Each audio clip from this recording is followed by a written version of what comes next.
আপনাদের কাছে টাকা কোথা থেকে আসবে? এই প্রত্যেক দোকান থেকে একজন করে নেন তো। আমরা আপনাদের কাছে পাচ্ছি, আমরা আপনাদের অ্যারেস্ট করব। এইটা বাংলাদেশ ব্যাংকের গভর্নরও তাই, উনি থাকতে কিভাবে সিন্ডিকেট পায় এটা বিচার আপনারা করবেন। আমরা কালে মার খাইতে হইব। ফুটপাতে টাকা কিভাবে আসে, কোন চক্রের মাধ্যমে আসে? এইদিকে আরে এদিকে আও।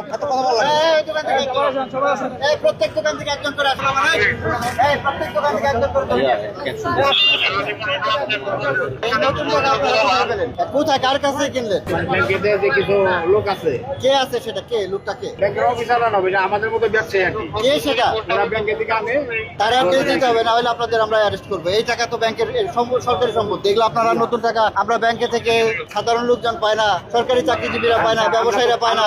আপনাদের কাছে এই টাকা কোথা থেকে আসবে? স্যার এখানে বসে কিনে রাখে। পূর্ণাঙ্গ তথ্য দিতে হবে, না হলে আপনাদের ধরে নিয়ে যাবো। ওরা নিয়ে আসে, না, তাইলে দেখতে পারবেন যে তারা কে নিয়ে আসে। আমরা তো কখনো দেখি না নিয়ে আসে। এই চক্রের মূল হোতাকে বলেন। ব্যাংকেরই বাংলাদেশ ব্যাংকের সামনে ওরা আছে যে না, ওরা কে সেটা বাংলাদেশ ব্যাংকের সামনে? আমাদের মতো দোকান আছে স্যার। বাংলাদেশ ব্যাংকের কোনো স্টাফ? না না, স্টাফ না। তাহলে কে? স্টাফরা আবার ওদের কাছে বিক্রি করে, ওরা আবার ওদের কাছে বিক্রি করে। ও আচ্ছা স্যার, কোথায় নিছে? বাংলাদেশ ব্যাংকের সামনে আমাদের দোকান আছে। আমরা আপনাদের কাছে পাচ্ছি, আমরা আপনাদের অ্যারেস্ট করবো। আপনারা তথ্য দিবেন এই চক্রের মূল হোতাকে।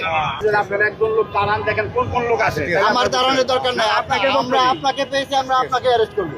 এই প্রত্যেক দোকান থেকে একজন করে নেন তো। কয়েকজনকে ধরেন, কয়েকজন প্রত্যেক দোকান থেকে একজন করে কয়েকজনকে ধরেন।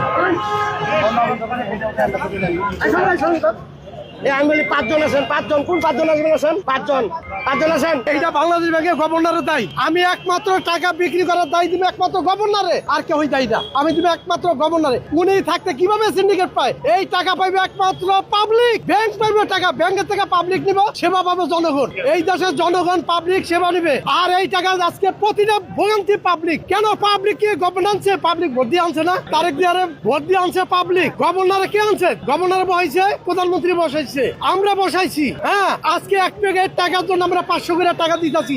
কেন দিব ভাই? এটা বিচার আপনারা করবেন। এই বিচার পাবলিক করতে পারবো না, আমিও করতে পারবো না। আমরা কালে মার খাইতে হইব। ব্যাংকে টাকা পাওয়া যায় না, কিন্তু ফুটপাতে টাকা পাওয়া যায়। এটা রহস্য কোথায়? এই রহস্য তো আমাদের উদ্ঘাটন করতে হবে, তাই না? তো কি বলবো ভাই, আপনারা ব্যাংকে যারা কর্মরত আছে তাদের কাছে যান, জিজ্ঞাসা করেন, দেখেন তারা কি বলে। ফুটপাতে টাকা কিভাবে আসে, কোন চক্রের মাধ্যমে আসে? এখানে প্রতি বছরই এক ধরনের একটা সিন্ডিকেট আমরা লক্ষ্য করি। এই যে হাজারে 400 টাকা 500 টাকা যে নিচ্ছে, এটা কি কোনো ধরনের লিগ্যালিটি আছে এখানে?